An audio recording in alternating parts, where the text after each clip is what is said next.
Hey there friends, in this video I'm going to be showing you how to remove your PDF files from Claude AI.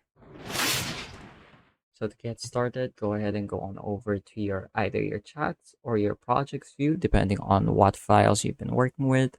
For me, for example, I have certain files uploaded as knowledge-based items inside of my Claude projects. So if I wanted to start getting rid of them, that's how I would do it. Or this is where I would start.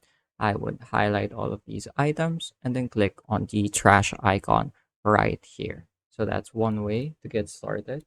And another way to delete your PDF files is if you don't have any projects associated with your chats, you're going to have to navigate to each individual chat.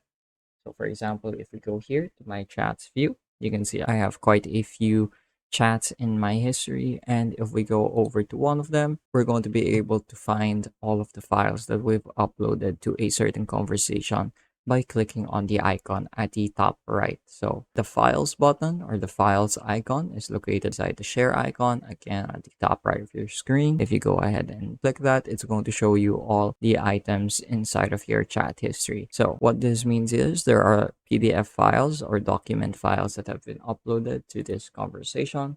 And if I wanted to get rid of it, pretty much the only way is to delete the entire chat history. Right now, there's no option or feature for deleting individual messages.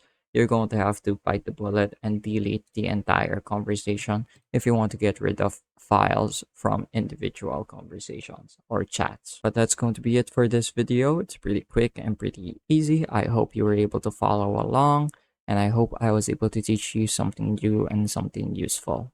As always, thank you for watching.